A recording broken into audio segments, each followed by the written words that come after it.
Yeah, my mom and my dad, the story is they were on the river. I don't know if they saw exactly this property, but something like it, and they wanted to grow Saskatoons. My dad was a landscaper, he loved plants. There wasn't really anybody growing Saskatoons really commercially. It was just kind of starting. That was, I think, mid-'80s.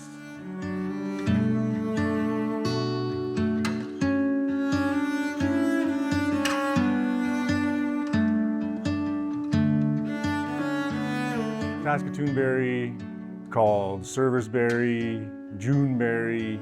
It's in the apple family. It's like a pomme, it's called. It just grows wild here on the prairies, kind of all across North America. It's a nice fruit. The indigenous people here used it to survive the winters. They would pick it, choke cherries, and mix it with bison meat, survive the winters. They depended on it. And yeah, it's not very well known. It's still kind of a wild fruit.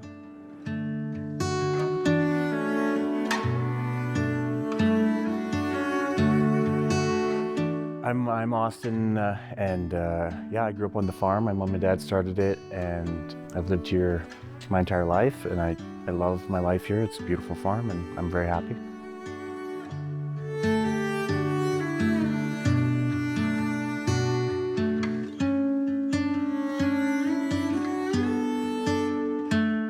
It's been a difficult journey, obviously, without my dad being here, but just trying to instill in the future generation, like his vision for, the farm and community and everything like that. Yeah, it was really hard losing my dad. He was one of the hardest working, most incredible human beings I've ever known, and he was such a visionary, so imaginative. He always had that creative vision and that spark and that enthusiasm for life.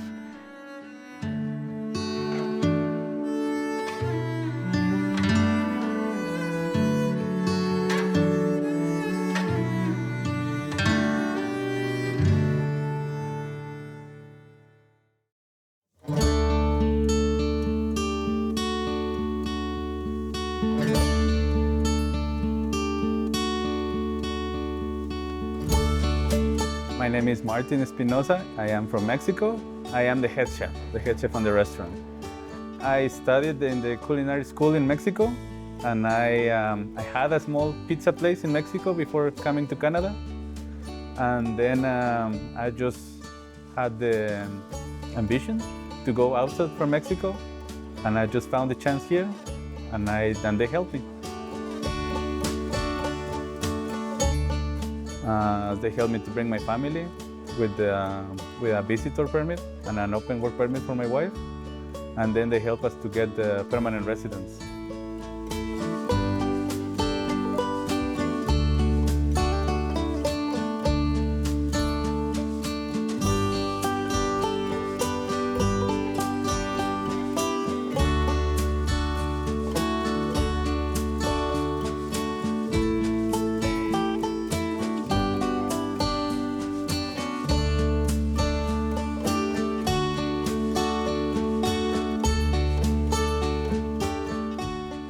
My name is Andriy Hrinchuk.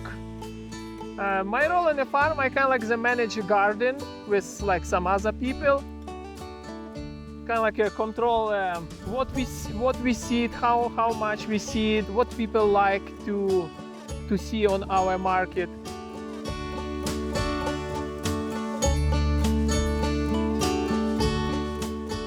Years ago, Paul's Hamer's family invited me from Ukraine to help him to improve the garden or start the garden here on the farm. And they I work in here last 12 years. I didn't change my working place. Now I have a house in Okotoks. I have 2 kids. I have family. They support me lots, I think.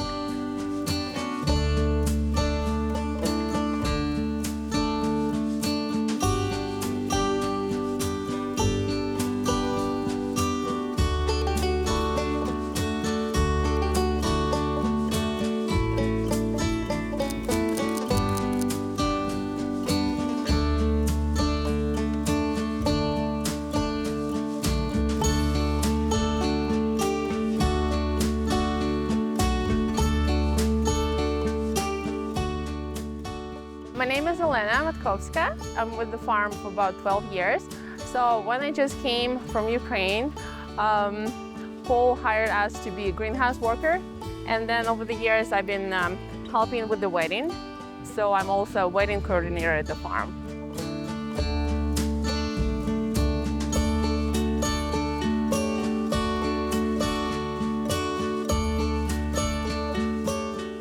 Paul and Karen is the kindest people we ever met. They trust in us, they hire us from Ukraine without even knowing who we are in person. And then when we came here, they gave us accommodation to stay until we're ready to move to our own place. And they help us with visa, LMA, all these documents, and then we became PR. And I truly feel this is because of the Paul and Karen trust and support over the years. So it feels like there are our Canadian godparents, kind of.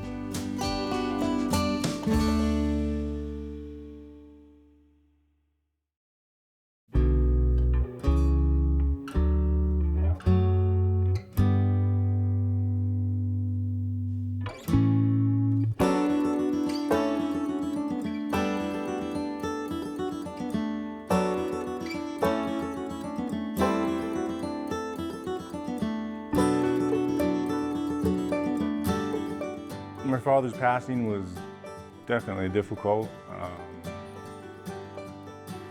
I think the nature of what we have here, you just can't stop and you just have to keep going. And I think me working with him my whole life, I haven't worked anywhere else, gave me a lot of what he had in his brain.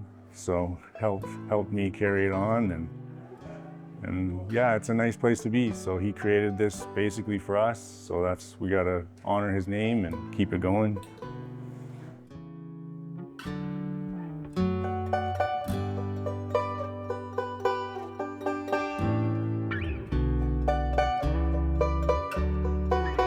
I learned so much from my parents, and they were really amazing. The biggest thing I learned was freedom and just finding your own truth and finding. They were not very, my parents were always never the most strict parents. In some ways they were, but in some ways they just let us be and follow our own path. And the biggest thing I learned, I think, would probably be just from my dad was the power of ideas and how everything comes from an idea. Everything was once just a thought or an imagination, and just to be creative and have fun. But also work really hard too. That was a big one, yeah.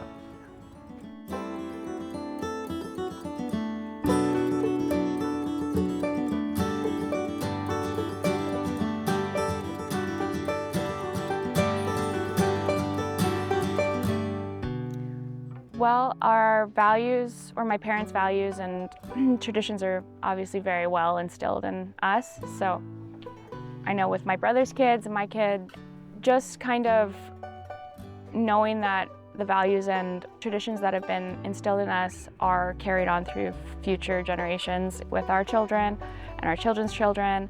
We have a good foundation of what it means to be a community and a strong family, so carrying that forward is an honor to all of us.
Stained glass to me is an art form that allows us to transition light.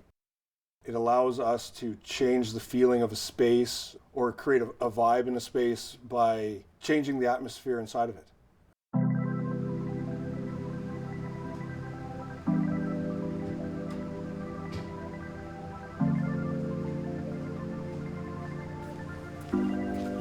My name's Crosby Haight.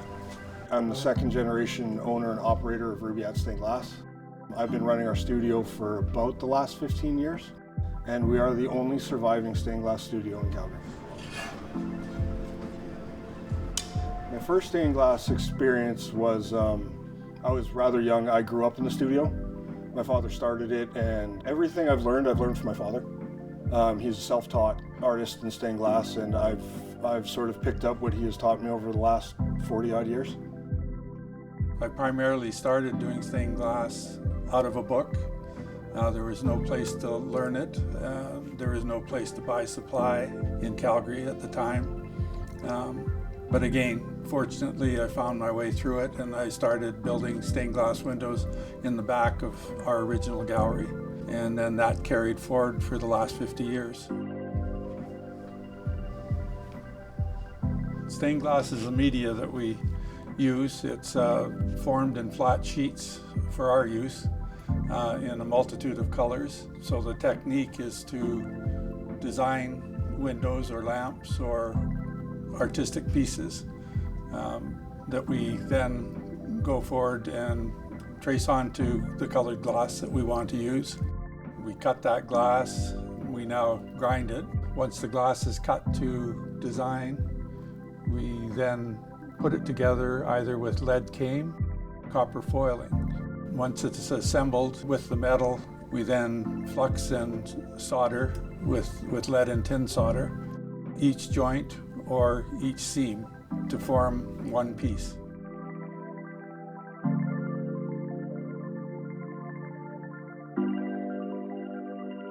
A lot of our acknowledgement that we get is the reaction we get from our clients. We've put in memorial pieces that have brought families to tears when they've seen it. We always love to hear from our clients that it's the highlight of their day when they turn the corner in their house and see our piece there for them. We really focus on creating something that's timeless for families or congregations or whatever client that we have, because we know that it's going to stay there forever. The stained glass industry has been in flux for the last several years due to costs, due to it not being in popular demand right now. The push is to always grow. We have always just sort of had that staying power, being one of the first in the city, and now we are the last. It gives us the opportunity to care for every church in the city. We restore any church, synagogue, temple that requires it. We like to save the history of Calgary. And a lot of that history is shown in windows and shown in the architecture of our beautiful heritage buildings in the city. Our biggest challenge these days would be the loss of craftsmanship, of people that want to work with their hands and create something from nothing. It's been difficult to find people that want to continue this trade, as it were. We've come to realize that if we don't start teaching stained glass, we are talking about trying to expand into a section where we will actually start training people in stained glass. It'll start mostly as a hobby, but I think at a certain level, even after a year or two of people being involved in stained glass, they tend to want to learn more about the craft. And there are so many aspects of glass that a hobbyist will never see or understand, but I think if we were to actually start teaching and bring in different people working with glass in different ways than we do, I think we can broaden the horizon.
fuel your creativity.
Your love and respect. I may not have been innocent. You're the one I tried to protect. Oh, does it keep you up at night, knowing that there's loose ends? Oh, finish what you started. That's why I need you to come back to the scene of the crime. It's something that you left behind. There's an oversight. We never buried the body. What you doing for the dollar sign? For my peace of mind, just make it right. Come bury my body.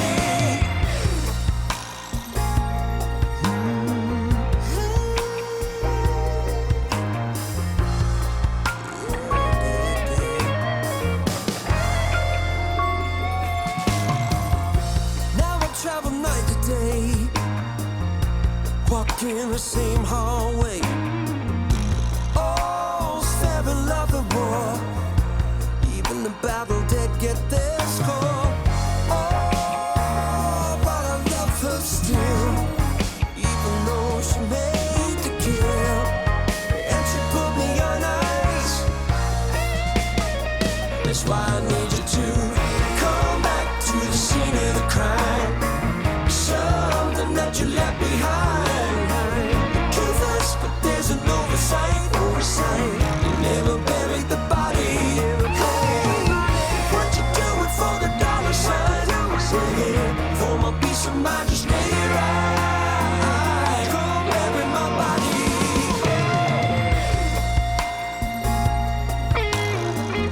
Ain't nobody missing me. Ain't nobody missing me. Ain't nobody missing me. Nobody missing me. Ain't nobody missing me.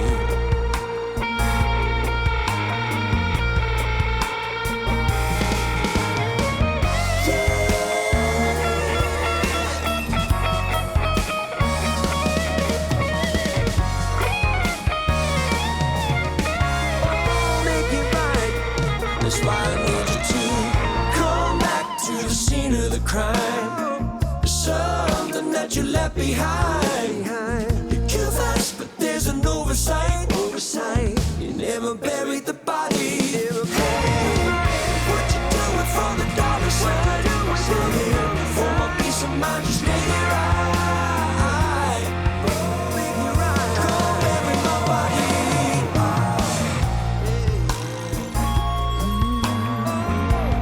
Bury my body. For my peace of mind. Oh, make it right. Ain't nobody missing me. For my peace of mind. Bury my body.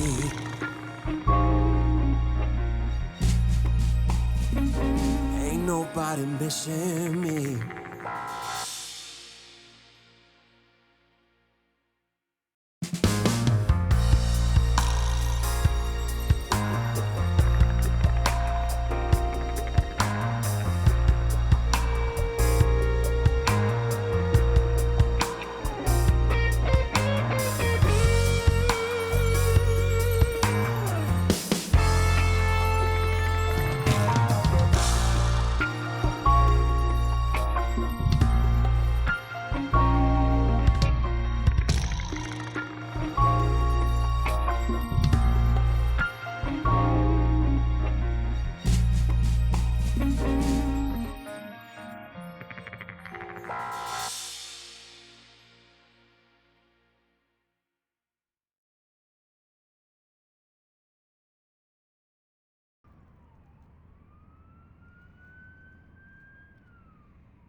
I just believed I had no purpose anymore.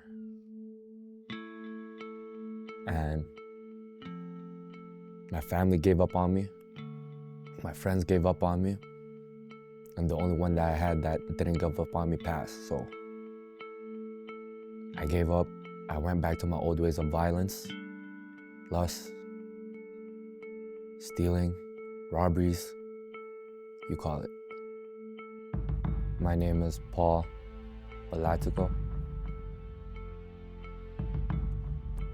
was at my lowest point when my best friend, Jal, got murdered. And that took a toll on my life. It was just like everything was happening at once. Yeah, my best friend passed 6 days before my birthday. My other best friend was in jail, and all of us was best friends with Jal. I was having family problems at the time too, especially when I told my dad Jal got murdered. I tried to open up to him, and then I broke down in front of him. And then my dad just basically told me I was crazy. So that night, after my dad told me I was crazy, basically, I tried to kill myself. I was lost. Like, I was mentally stuck, and I isolated myself, but also to the times that I didn't, I still felt alone. And there was times where I was still like, I'll go play basketball with my friends, or I would just be at a party. No one was able to understand what I was going through. I mean, like, I don't blame them. It's like, it's unusual for like a 16-year-old to lose their best friend, right? So yeah, I still felt alone, even the times I didn't isolate myself. Before Jal passed, I was already trying my best, like, to change my life. But then, as soon as Jal passed, I went back to robberies, lust, scamming, stealing. And I think the most that got to me was trying to find the guy that murdered my best friend.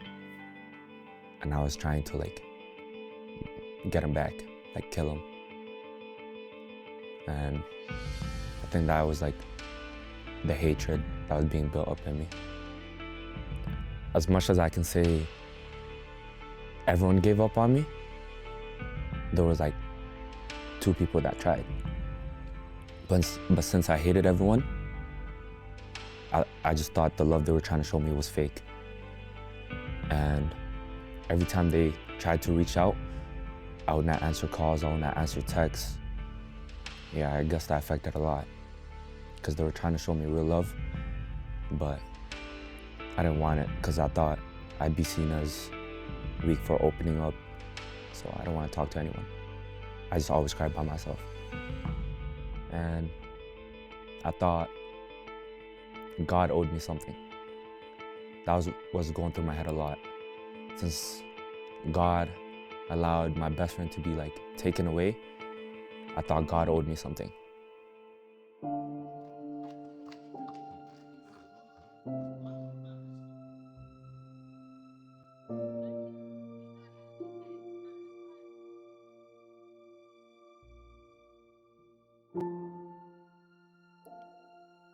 Things started to change for me when I started to have faith.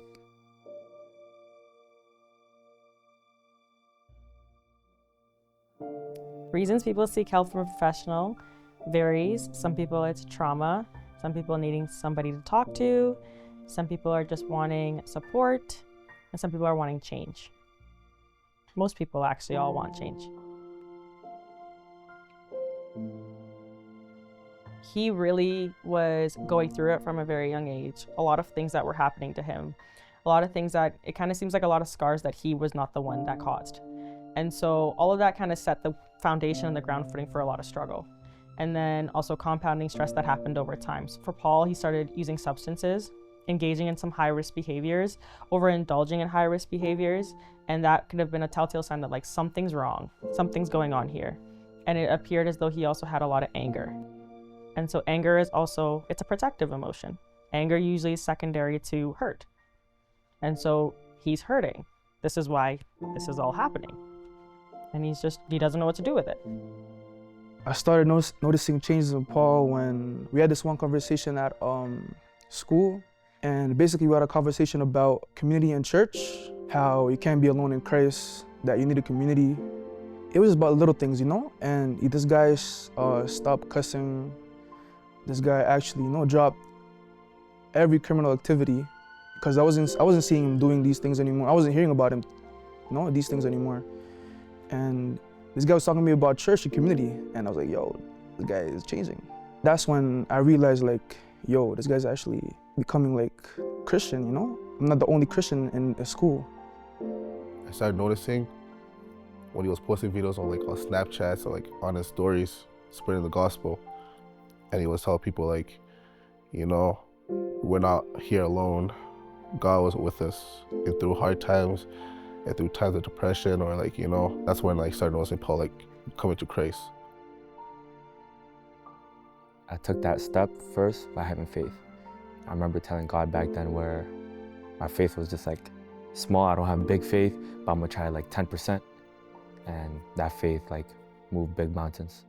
And I started praying for like a community, like better friends, because I was always used to like friends that are like bad, like criminal friends. And then I was just so used to that. So I was praying for friends that could like help me in my walk, that could help me prosper and into my journey. And then, yeah, I took that step and the community really did a big part. Community helped me a lot by letting me see the beauty of life.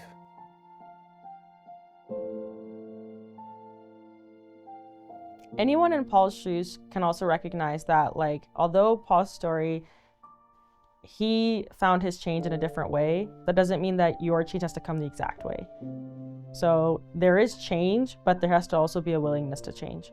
So it seems like there was a level of surrendering that Paul did and willingness to push himself that each individual at some point should have a level of commitment to do. So start your journey and see where it goes. But the only importance is you have to start. Like seeing Paul now compared to how things was back then, yo man, this guy was a bad guy, you know? He was a menace to society. This guy, like the videos I'll see him do, I was concerned about his life.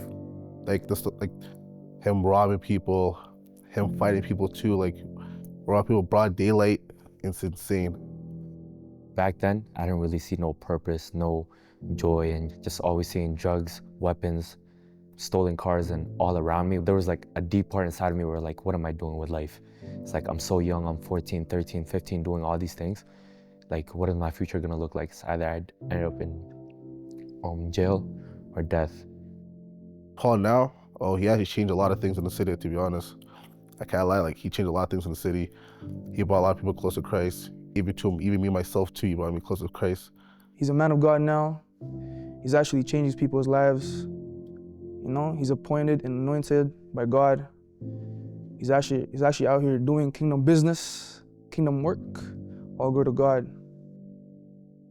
I never thought I'd be going up on stage talking about God or me talking about my story about how I changed my life. I just always thought I was gonna die before 18 because of the life I was living. But now it's just like, it's like speechless. If you told me 2 years ago, I'd be at this spot right now where I'm hosting like events, like even modeling for brands and all these places, I would just laugh. And like, I don't know, things are just very different now. And as youth, we should be showing the people that it's hard to, deny your flesh and pick up your cross every single day, but it's so much worth it, it's necessary. That I never thought I'd be here 2 years ago. But I'm here now. Glory to God.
Thanks.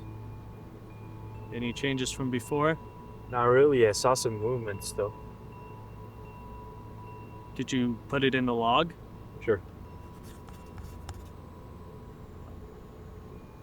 Oh, I almost forgot. We got another one coming in. Ooh.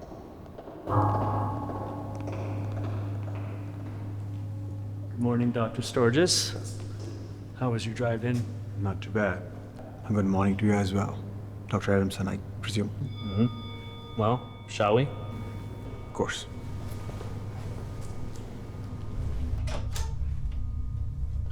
It's been a week since the incident. She hasn't spoken a word.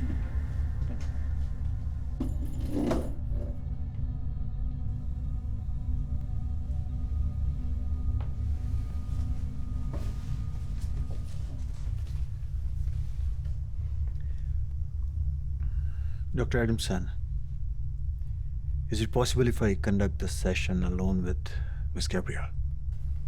I see no problem with that. We'll be observing in the next room.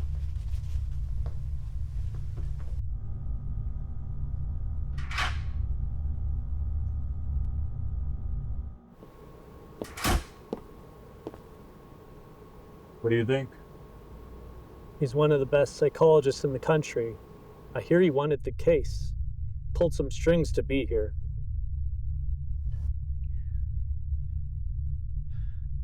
How are you doing, Gabrielle?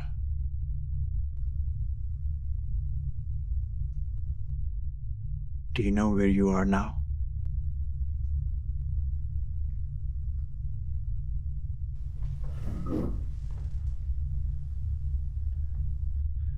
Do you remember what happened a week ago? I'm sorry. I didn't even make a proper introduction. I'm Agnes. I'm a huge fan of classical music, and I've been following your career all along. Yes. And one day you just disappeared. Until last week. And that private performance, and 30 people found dead in their seats. Do you remember it? Let me help your memory.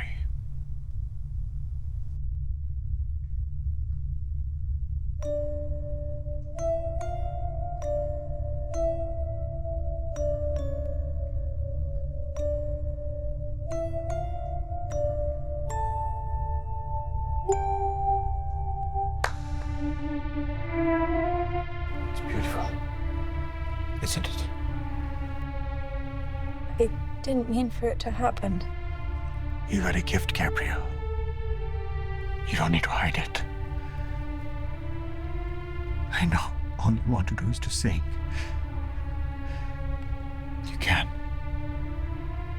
Don't worry about me. I can handle it. I can. I just want to listen to it one more time. Please. Sing it.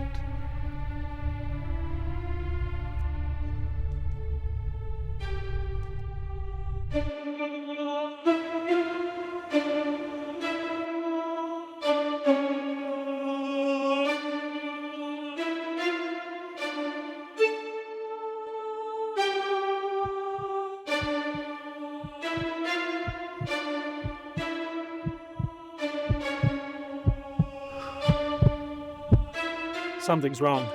Oh, shit.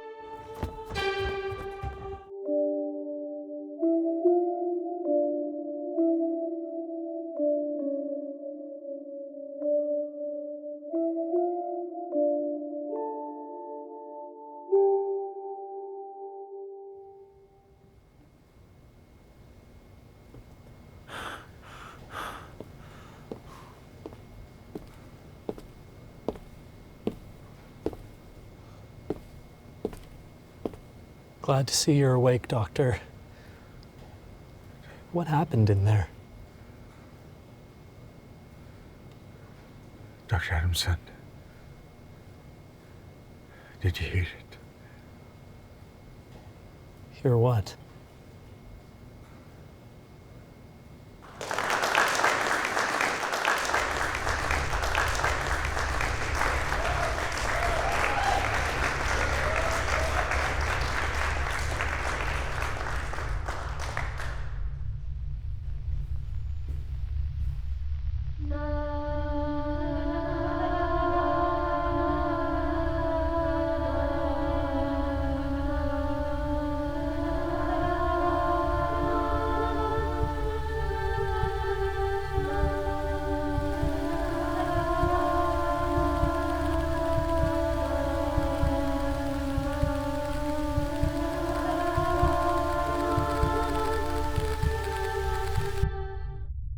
Beautiful.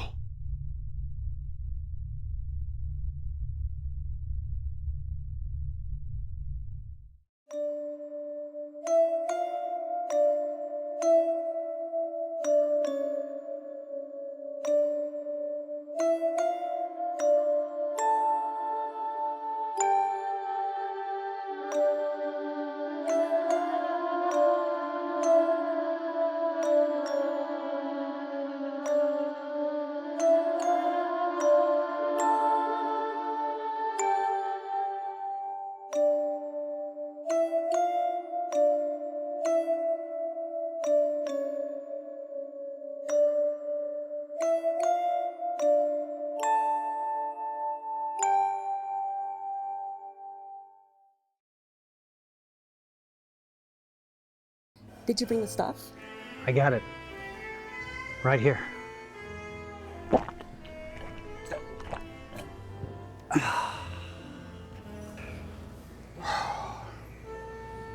What can I get you to? Wow, is that natural? Yes, it's specialty, natural. Made by man for man. My boyfriend needs some of that. Don't they all? It's not you, it's me. I need my cup of specialty.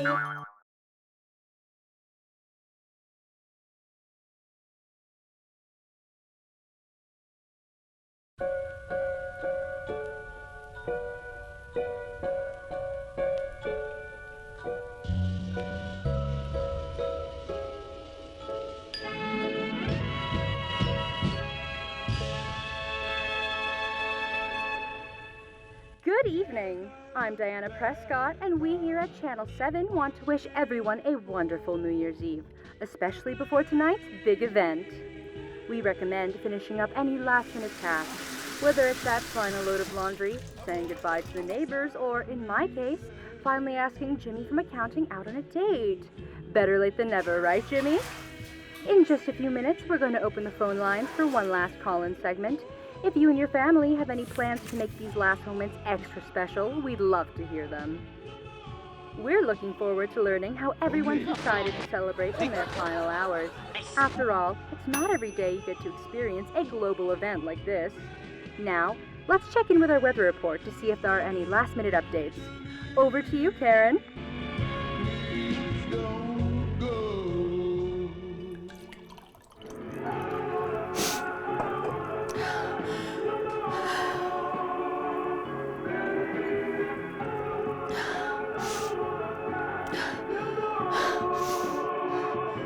Supper's ready.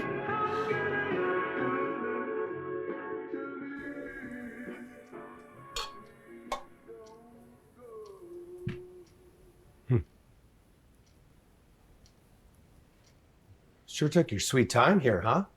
I just wanted to make sure everything was perfect. That's all. All I wanted was some food in me before I go. You didn't need to make big deals of something like supper. Well, good thing this is going to be the last one you're ever going to have, Harold. You know, if you can't say something nice, can you... Don't start with that. We all know how this night's going to end. God, Bradley, what the hell? Do you know how to mind your own business? Don't you know how to lock the bathroom door? For Christ's sake, Bradley, why are you wet? I was taking a bath. He was trying to drown himself in the tub. You always got to find a way to make everything about you, huh? I don't care what kind of stunt you try to pull after supper, but I will absolutely not show up to the gates of heaven on an empty stomach. Go and dry off.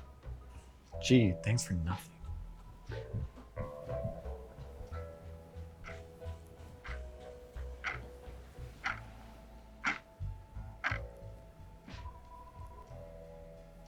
Allison, are you wearing makeup? Is that my lipstick? Oh yeah, sorry. I forgot to tell you. No, I'm just surprised, that's all. You look nice, sweetheart. But why the sudden change? I don't know.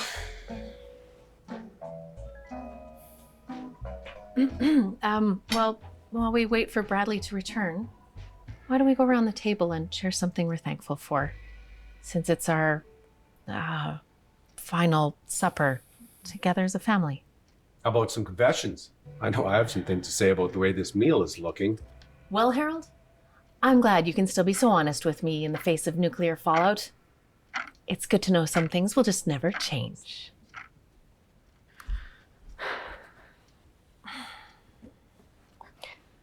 Please work with me here. I'd like just one night where we try to be a normal, happy family.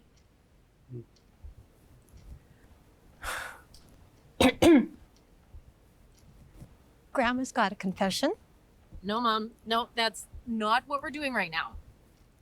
Well, you haven't taken me to church for years. How am I supposed to get to heaven if I don't confess my sins? Jeez. You children, you make me so sad. All your lives ahead of you and you just sit there doing nothing. You should go see the world. Yeah, it's a little late for that one, Grandma. You know, I would kill to be your age. You wouldn't know it to look at me now, but back when I wasn't glued to that rocking chair and could chew with my own teeth, I wasn't perfect, but I was quite the looker. Mom, please. Well, it's true. There were suitors lined up around the block. Oh my goodness.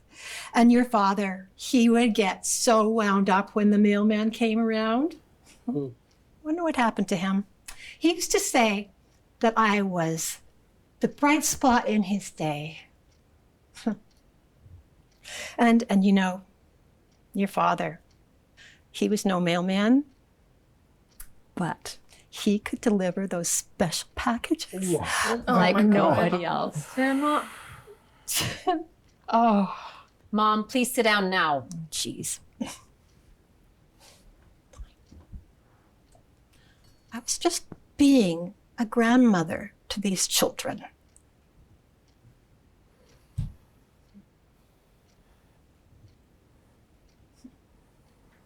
I do wish I'd done more.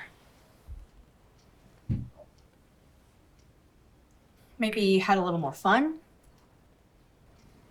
All the things I've worked for, all the things I've missed, and now I'm starting to think if it was all even worth it.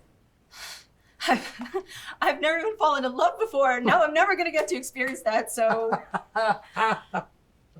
Really, sweetheart, you're not missing much.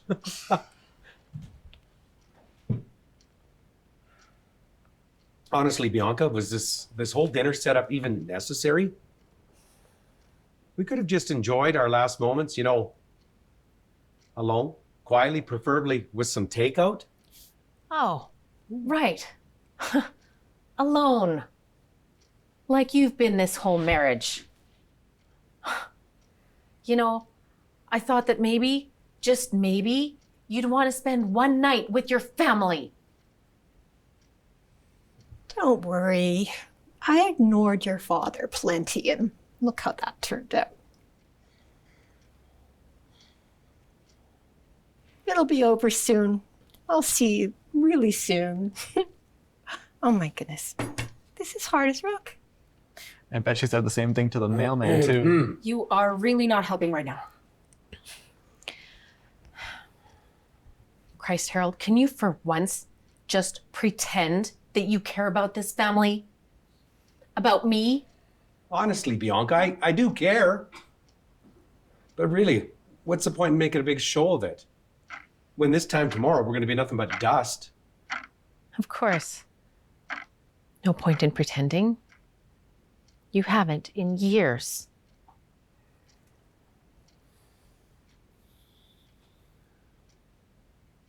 Let's just eat. Would you pass the knife, Allison?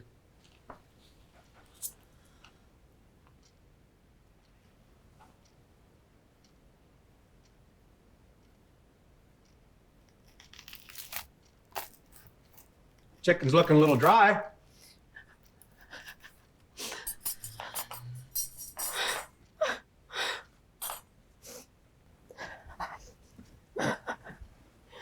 Excuse me. She's like this now. Imagine what she was like in labor. Jesus, Dad, can you read the room for once? I always thought Bianca could have found a better man.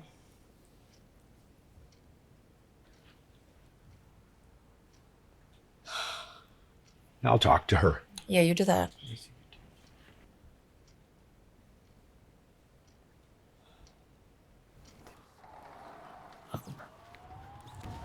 Bianca?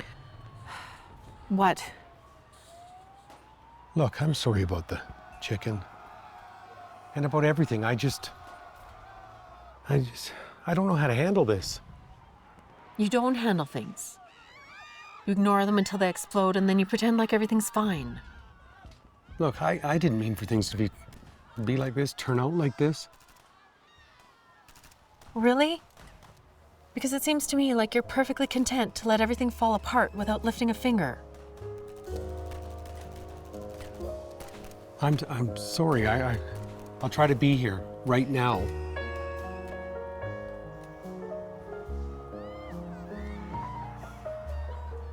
Better late than never, I guess. Go back inside. Come back to the table. Bianca, please come back and join me.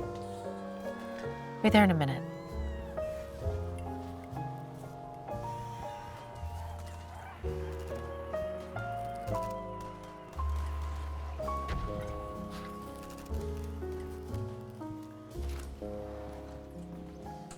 I have another confession to make. It's about the milk. No, Grandma, no. Grandma just knows. Don't. Oh. All right, everybody. I just wanted to apologize for being a jerk tonight. I do appreciate the effort your mother's put into this meal, even if we're all a bit of a mess right now. It's been so long since we've eaten together. I completely forgot. We need to say grace. Yes. I don't think we've said a prayer in years, sweetheart. I think it's a nice idea, Mom. Dear God, we're gathered here tonight knowing it may be our last. But we should be grateful for the moments we've had, even if they haven't always been perfect. Thank you for whatever this is, and for the chance to be together, even in the end. Amen. Amen. Amen.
Last Supper, ladies and gentlemen, and we got the behind-the-scenes scoop right here. Take a look. My name is Michaela, and I am the director and writer of The Last Supper.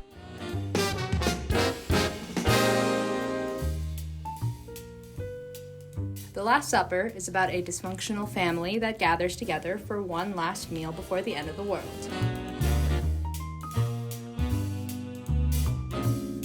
for the mom, we could go more 70s style, and then the daughter is the more 80s style. Okay.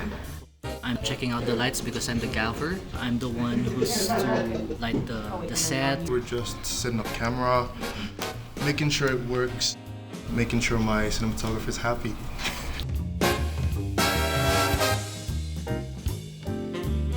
How's that feel? That feels fine, yeah. Okay.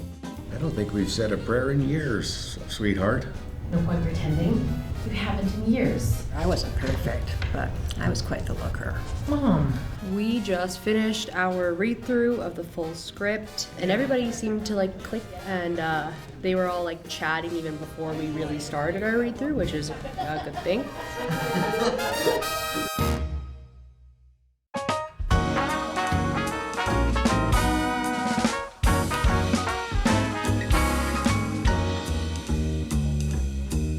Because this movie takes place at night, we are blacking out the windows so we can shoot in the day. Let's not fudge this up. Oh, you only take the most flattering shots of me. What drew you to this script and this role? There's a lot of depth to Bianca, and there's also a lot of reality to it. There are a lot of families that function like this that, you know, do their best to put on a good face, trying to keep everything on the surface looking cool. It's a really interesting script, and it's quite funny. I like the idea of playing a spunky old lady. I liked the fact that he was kind of goofy, but at the same time, really depressed.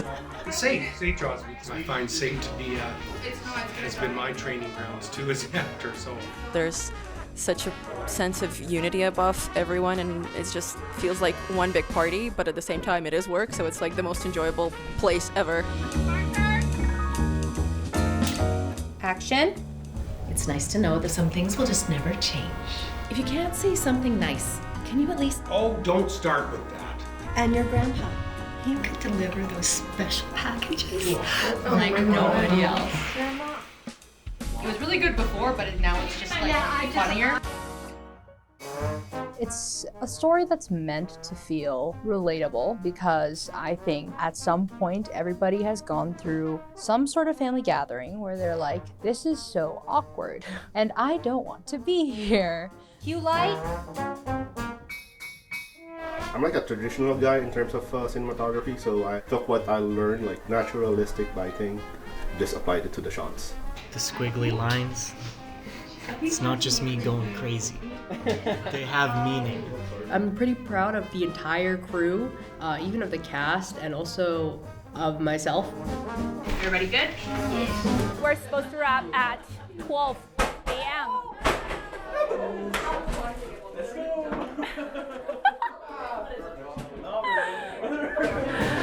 And I have to go make sure no one's breaking any stuff. So.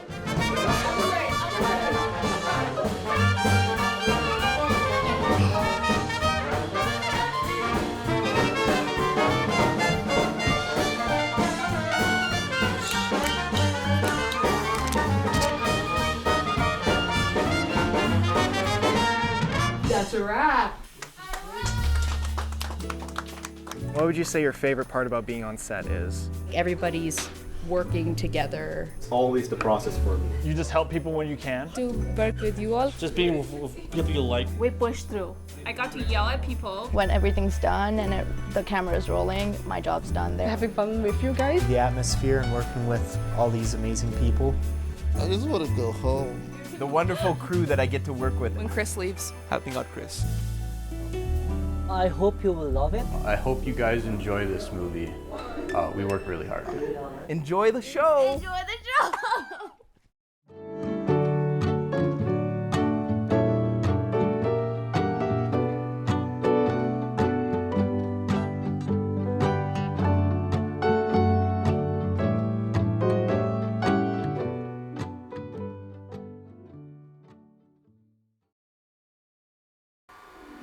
Ladies and gentlemen, Motion Media presents Retrograde.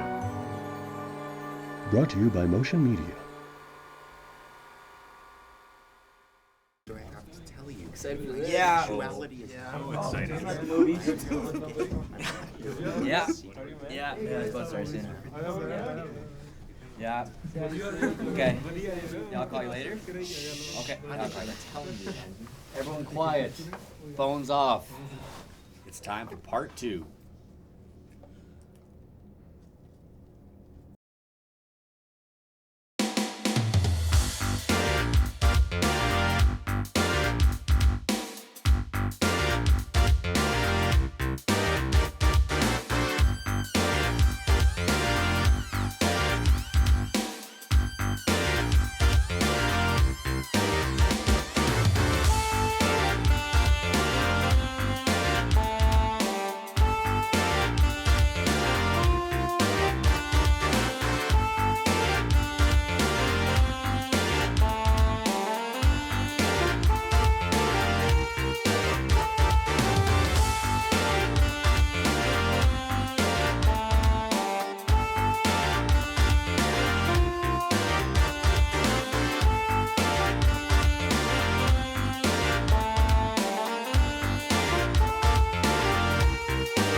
There's no better feeling than walking into a hockey rink. The cold, crisp smell of sweaty hockey equipment. The air blowing in your face the faster you skate. The sound of the crowd when you score the game-winning goal. Hockey is undoubtedly an amazing sport. The unforgettable friendships you make along the way. From tryouts to playoffs, the highs and the lows. What truly defines you as a hockey player is what you do in your off-season.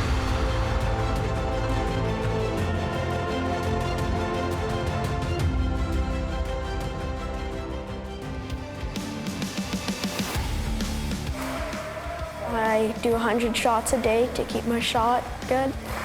It always just keeps me active and loving the sport.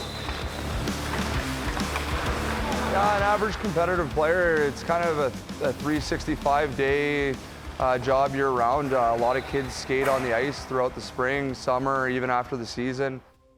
As a kid, started around 5 years old. Tiger mites, whether or not that still exists, I don't know. Played a lot of recreational hockey as a goalie, had a good time until I hurt myself.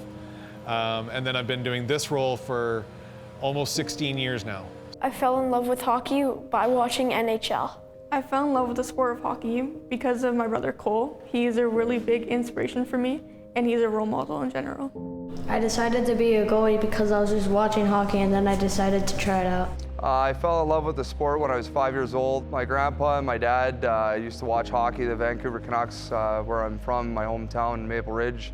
We used to sit around the TV lots, and how passionate and how great the game was when I was younger, and was fortunate enough that my parents put me at a young age and just kept falling in love with it, and ended up having a good hockey career when I got older. Well, I've been playing hockey for over 50 years now. Never played at a high level, always house league type level, but I've always loved to play. You want activities to do, and hockey was always a fun team sport where you could interact with your buddies and have some fun.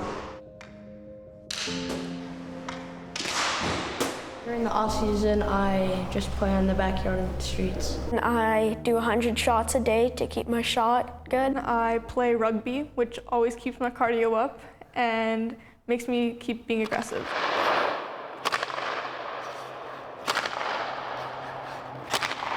The off-season versus the regular season, from my perspective, doing what I do, is it slows down a bit.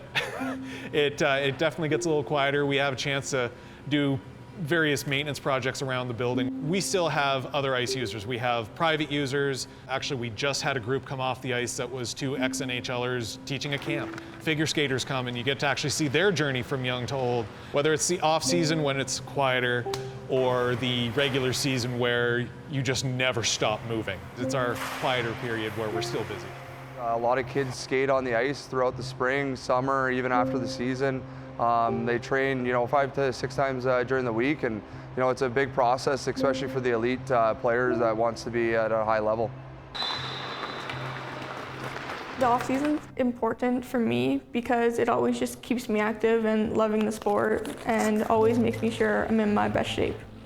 If you don't have an off season, then you don't really have time to heal or rip muscle or something. My favorite moment while playing hockey is definitely in my first year at Adam when my team won the Candy Cup. So that was pretty exciting. Best one I had was when I was 12 years old and played in the Pee Wee Quebec International Championship. That's probably the biggest tournament at a 12-year-old age.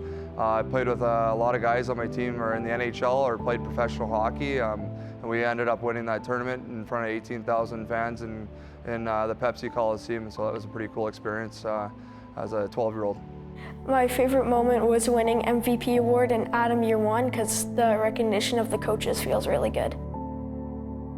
One thing I would say to myself when I started playing hockey is don't quit. You'll always find it easier. Never doubt the process. It's a long haul, it's not a sprint, it's a marathon, and the more they can just learn to love the process and learn to love the game, then it's gonna love them back at the end of the day. It teaches a lot of things. And again, having seen it from the young kids all the way to people, like I said, up into their 70s or so, that are still playing the game. It teaches friendship, it teaches leadership, responsibility. There are a lot of good lessons to take from this game. It makes me so happy when I make a friend on a new team, and being on a team in general is a really good life skill. It's a worthwhile thing to stick with. It's a lot of fun. If nothing else, have fun with it. So it's just playing hockey is the best thing that happened to me, and I'm glad I never quit.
I thought they only let family into the pit. I have my ways, know my people. It's good to see you. You too. You coming to watch the race tomorrow? Well, That's what I wanted to talk about. Oh, how so? I don't think you should race. What do you mean? I was watching qualifying and I don't think you should race. I don't follow. It's too dangerous. You shouldn't go out. But it's the last race of the season. I don't care. You saw what happened today. Nothing happened today. Everything happened. 12 cars are out in qualifying. And I did fine. No, you got lucky. Luck had nothing to do with it. You know it does. Look, I won't let a stupid series of uncorrelated accidents stop me from racing in the last race of the season, let alone the last race of my career. I'm just not. You think they're uncorrelated. Uncorrelated. Uncorrelated. You can't possibly think that. Marcus spins out on his opening lap. Cold tires. Kelly locks up, coming out of the straightaway, head first into the barrier. Cold brakes. McNeil and Tennyson collide, and one of the cars catches on fire. Bad driver. Jesse, there are 12 of 26 cars out of the running before the race even starts. Just a bigger chance. Two of the drivers are injured. Even better for me to... It's already shaping up to be the most dangerous race of the decade. Sure, the track is fine, but please, listen to reason. I didn't spin out. What? I didn't lock up. Are you even listening? Almost half the drivers are out due to collisions. On the fucking warm-up! But not me! Oh, of course. But not you. Not the great Jesse Conroe. You don't have a say. You don't decide if I race or not. What? Only the driver and the manager decide if the car lines up on the grid. Well, I have run 234 races in my career. Out of those, I have won 86 races. I have driven for 3 different teams, and I hold 5 world championships in my 12 years of racing. I'm heralded as one of the greatest racers of all time. Yes, the track is dangerous. Yes, there have been multiple incidents, and most likely there will be more.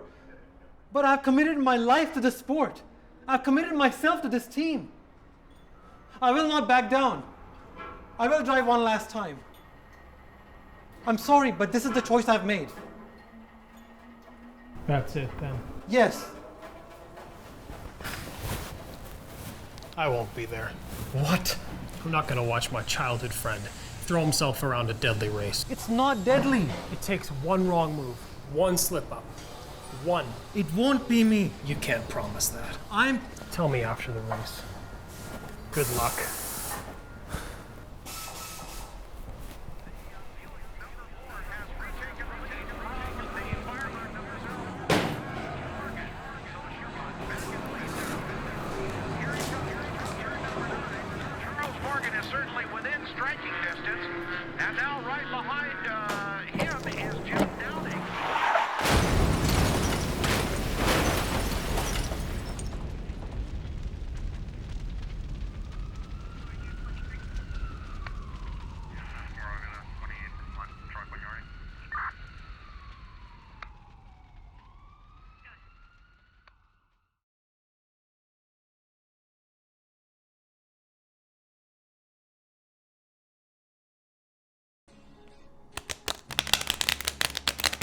I don't think this is looking good for you, old man. Careful. The card gods are listening. Gosh, you fibber face. Oh. Oh.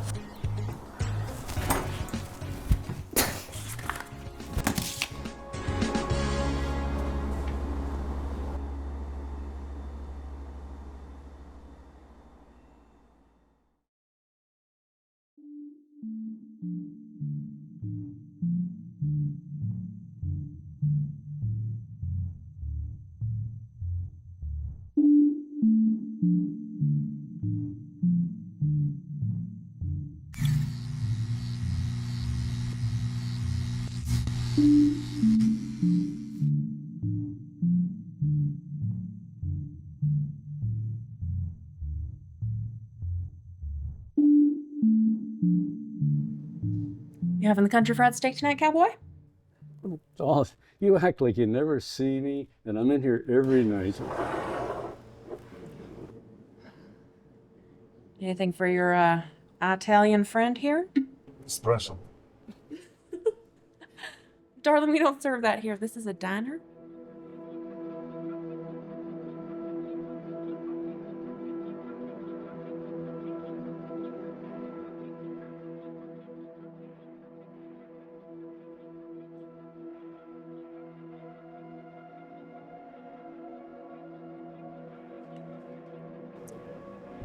Ooh, it's a bit strong. Jesus Christ, man, what are you doing? You can't smoke in here. Shit. So, Matteo, I'm gonna call you man. Is that okay? This last job you did for me, how do I phrase it? It was no good.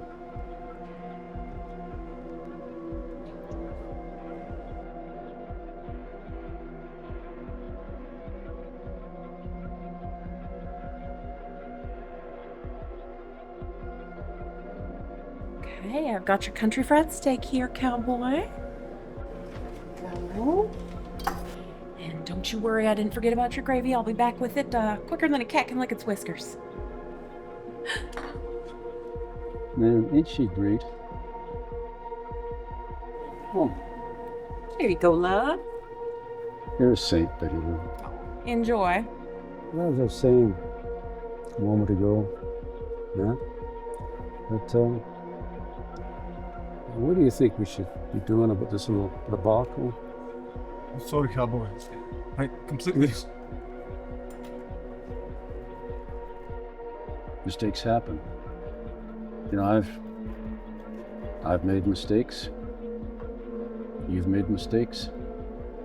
They happen. But Matt, 200 grand. $215,000. I slipped. I went around the corner and I slipped. I'll tell you what I'm gonna do. I'm gonna take a run over to the washroom, and when I get back, we'll talk about a little job I've got in mind, and that'll make all of this right.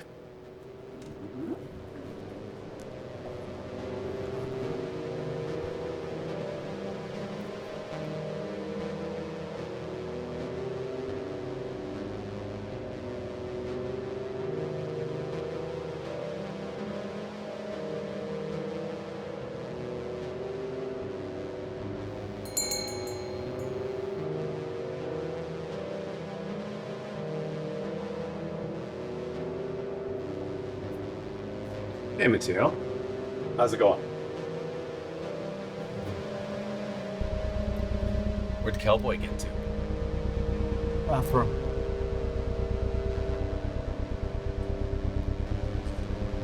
My boy.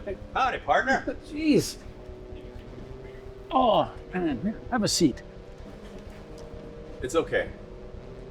I think I should have a word with Mateo. Outside. When you guys were chatting, did Matt here tell you what he ordered? An espresso. What even is that? Let's go for a walk.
Oh, Lord, give me love. Oh, Lord, give me trust. Oh, yeah, let me live again. Yeah, raise me from the dead. oh Lord. Oh yes, do I implore, till gates tip up the floor. You got no meaning, honey, yeah. Oh, you got so much more. Oh, so much more. Oh, yes, let's be reborn. Let's make something go. You got no meaning, honey, yeah. But let's make some paradise. Be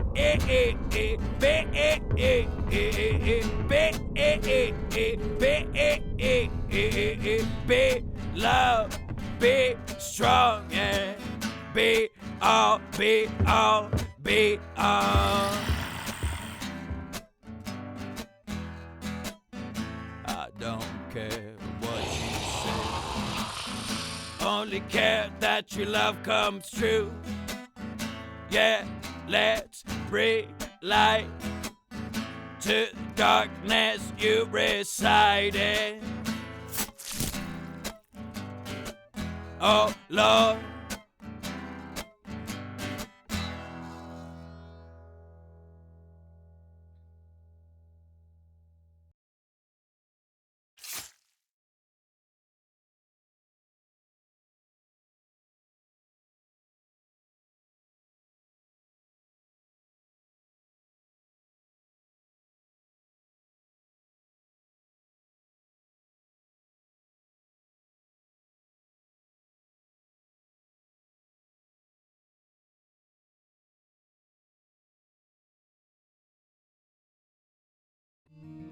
Mom, eating breakfast with Grandpa was the best. Sure was, sweetheart. Wait, Mom, aren't you forgetting something? Sorry, Grandpa. How could I forget?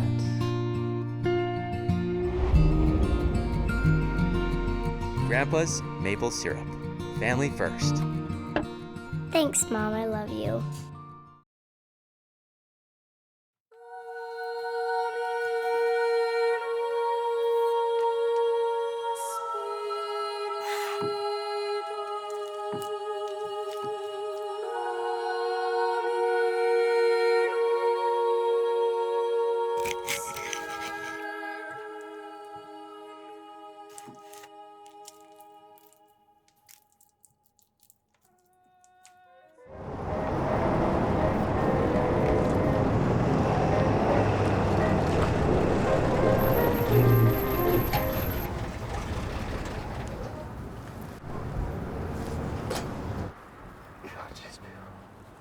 You have a good day now, honey. Creep.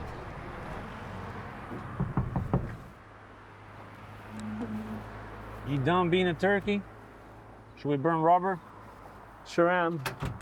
Where are we off to? Why don't you let me worry about where we're going?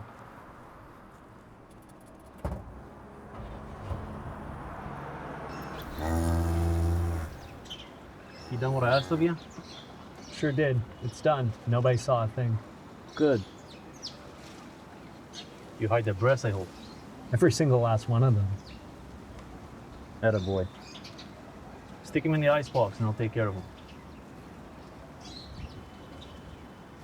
It must be getting pretty full in there, eh, boss? There's no such thing as a fridge too full. Mm-hmm.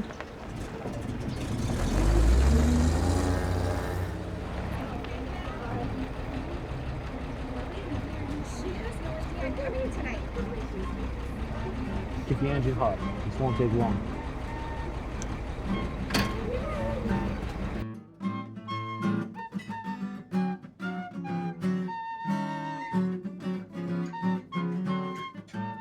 Landon. How's the family? Couldn't be better. Why don't you come down by the shop and I'll set you and family up real nice. Oh, will do. Friends are expecting you. She's a gal with the bright red hair. Now she stands high from all the rest. You know her anywhere. Where she's mine. Landon, take a seat.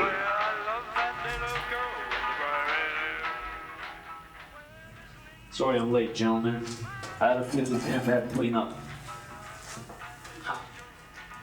Get yourself a drink, Rosie. Get this man a drink. I'll get a bourbon on the rocks, though. Thank you. Cook us up some steaks while you're at it, woman. Who's winning?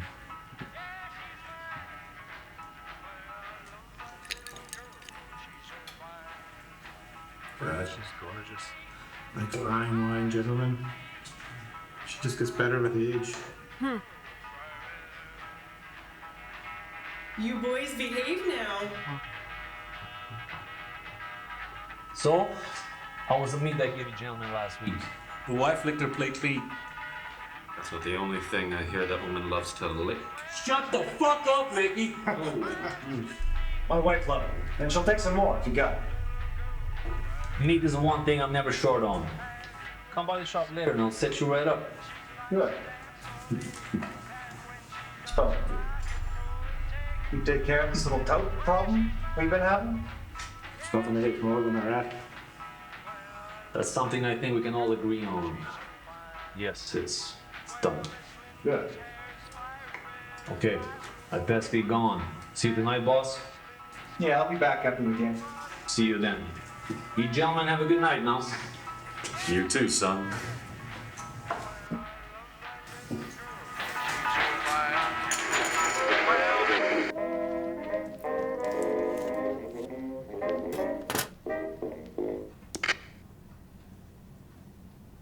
The man himself. Landon. Some of your finest beef, please. My wife wants to make a stew tonight. Coming right up. Orla liked those steaks, did she? She savored every last bit of it. Wonderful. Mm-hmm. Cheers. Thank you.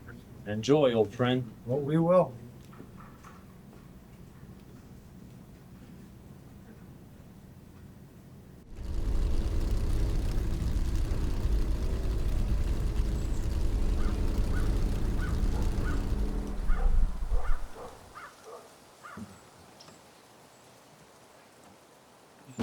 Hey, Lucky!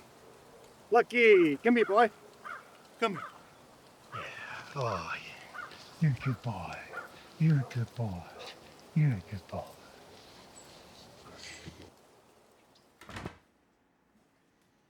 Honey, I'm home. How was your day, honey? Good. Where are the kids? Connor's out biking with Polly, and Maeve's in her room reading, I believe. Reading. Is that from Landon's shop? Sure is, love.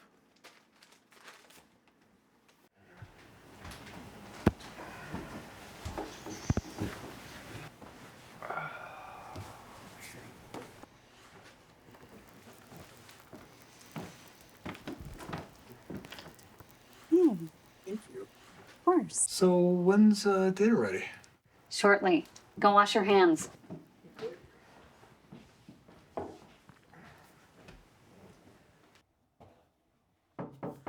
Who is it?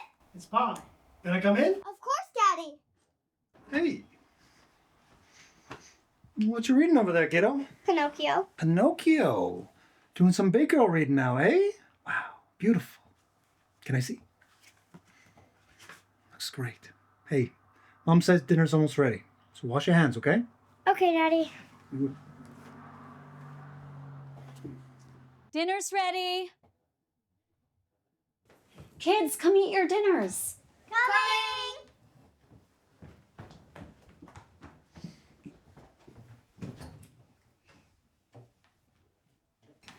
Honey, will you do the honors? With pleasure. Bless us, O Lord, and these thy gifts, which we are about to receive from thy bounty. Through Christ our Lord. Amen. Amen. Amen. All right, everyone, dig in.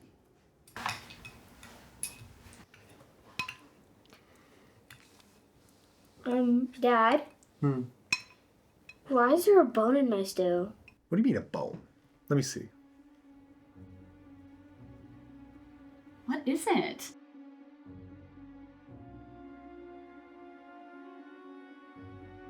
This was in your meal? Yeah, it was like in the middle. Go to your rooms. But Daddy, I'm hungry. Rooms. Now! Honey? Honey, what is it? Alfie, do not eat Landon's meat. You hear me? I'll explain later. Just meet me at Landon's shop right away, okay? Ken, what's going on? Honey, what is it? Honey, talk to me. Landon, I think I left my pocket watch in your shop. Can I see you there?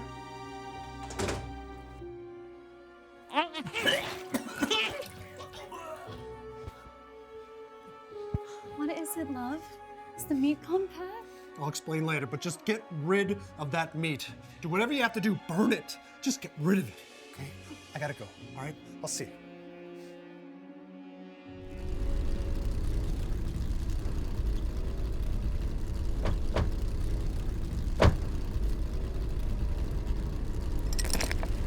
Let me go inside. Come in after I've spoken with them. Boys!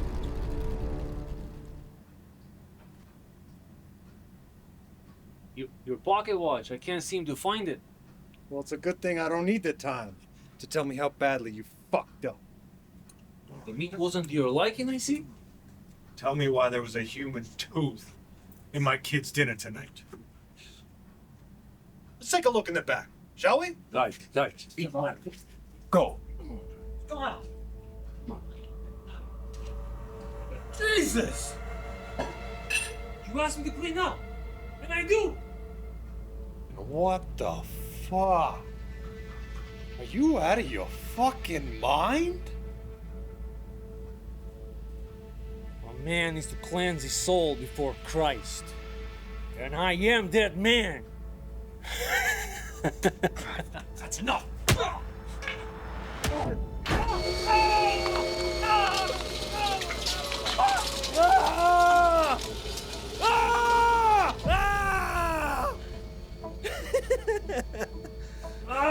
You fucking demon! Oh, fuck! May God have mercy on your soul! Let's burn this place to the fucking ground. Yeah! Give it to me, mother!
Attention everyone, in accordance with Section 14, Category 9, music is illegal.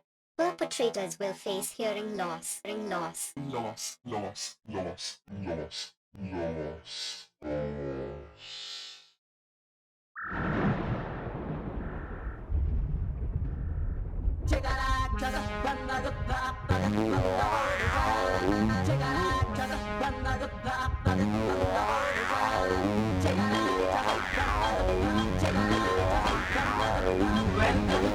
Category 9.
It's a wrap.